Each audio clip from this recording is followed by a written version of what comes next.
Hey YouTube, it's Evan here. I'm bringing you guys a new segment. It's going to be top 5. I'm going to do this for each set that comes out from now on. This is my top 5 cards for Evo Fury. First, I'd like to talk about Heat Seekers. This little card packs quite a punch. 3 mana lets you kill any creature on the field for 3,000 power. This card is excellent in any deck that runs fire as a 2 or 3 of. That could be a rush, aggro, or control. Any of them will benefit from this card. In rush, you can take out their annoying blockers such as Star Lantern or Scared Orbital of Gloom Hollow with this card to allow you to keep swinging in. Inversely, if you're playing control, you can use this card to take out rush cards such as anything that rush plays.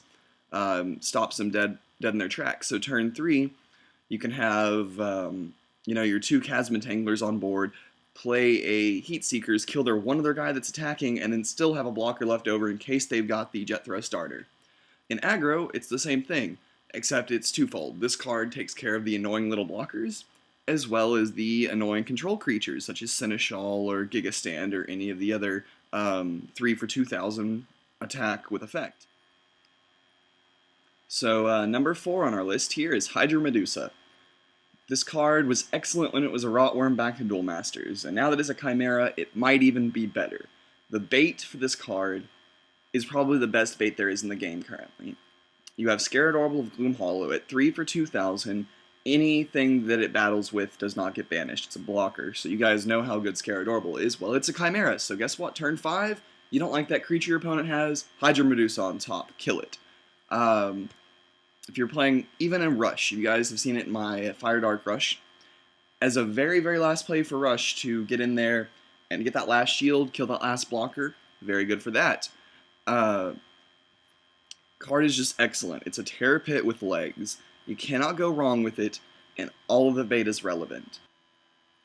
Coming in at number 3 is one of the most talked about cards of this set.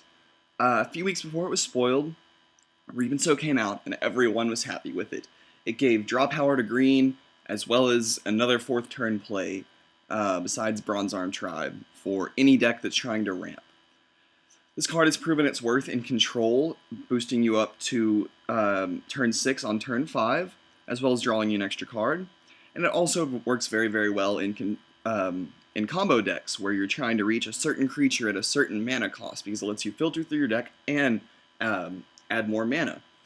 I've tested it in ramp, I've tested it in control, and even in Mono Nature aggro. This card is as good as they say. Draw power in green is very powerful.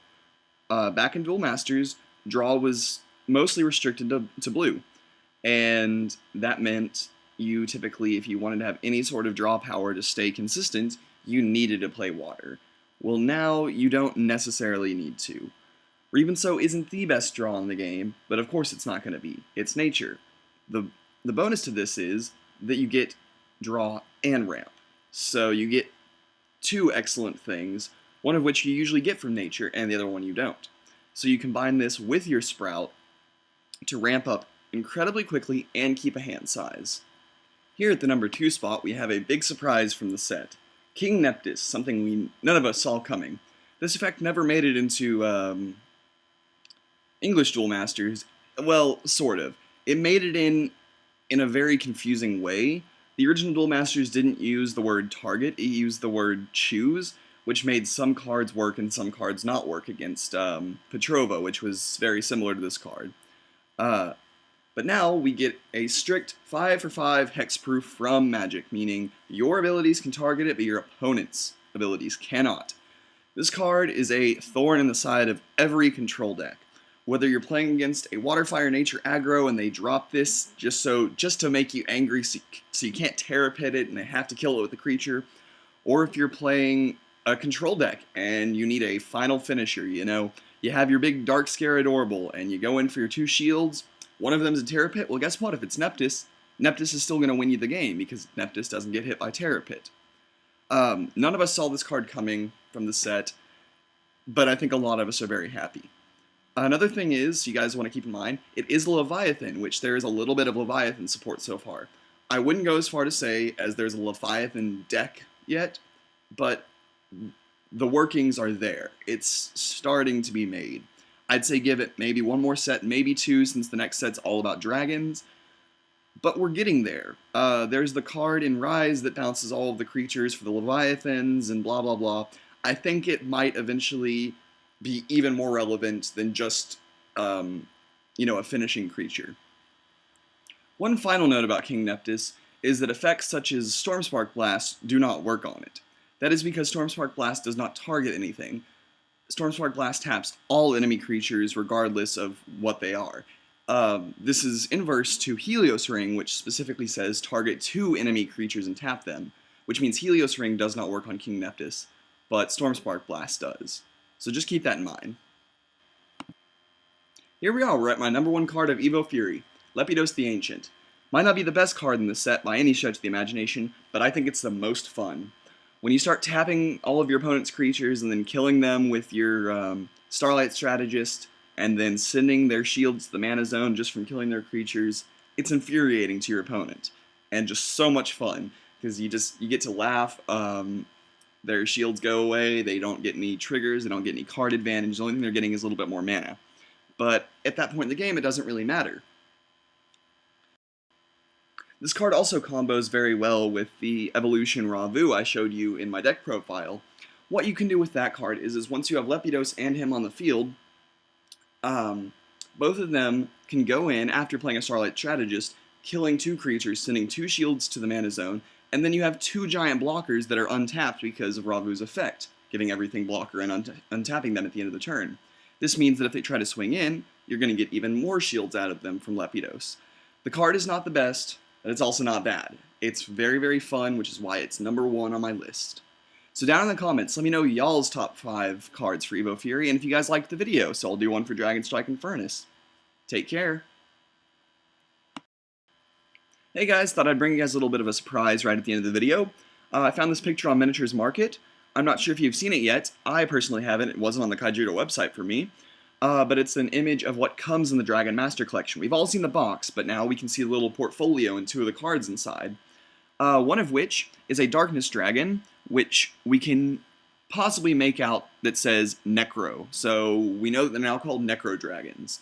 That might not be the race, but at least in their name they're a Necro Dragon, which is cool because it's keeping back with the old game.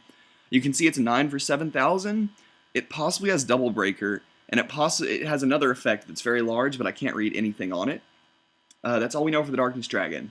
But what's really interesting is the Fire Dragon, which seems to be named Hammer Dragon. It is a 7 for 6,000, which is curious because there's another 7 for 6,000 Armored Dragon in the OCG that shares this art. It goes by the name of Bulbazak EX. It is a Armored Dragon, Earthstrike Dragon, and an alien, and it's based on a little card you guys might remember called Bombazar Dragon of Destiny. It was the OCG's attempt to fix Bombazar, and they failed horribly. Instead of giving it that weird ability that gave you an extra turn and you had to win that turn or you lost the game, they made it to where you untapped all of your mana after you played him, and he still had the Speed Attacker Double Breaker. So what ended up happening is people would build, Fire, Water, Nature decks that would ramp up to 7 real quick, then drop 4 of these guys, and on each one of them, theoretically, the very last one you could evolve, to Aquasibu Lambada, the Super Electromagnetic, which you guys have probably seen in one of my older videos. It's a 5 for 7,000 evolution on a fire or nature creature that, when it attacks, you draw 3 cards by sending the card under it to the graveyard. It's just confusing OCG stuff. We're not worrying about it because we're playing Kaijudo now. But I just thought it was interesting that they cut the stats and mana cost for Bulbazak EX, and used its art. I can tell this card has Double Breaker, but I can't tell what the second ability is. It looks to say maybe Wrecking Ball or something along those lines. I'm not sure. We will find out. I just think it's interesting that they're using a lot of cards in the OCG's art, or the art from OCG cards of cards that are banned in the OCG.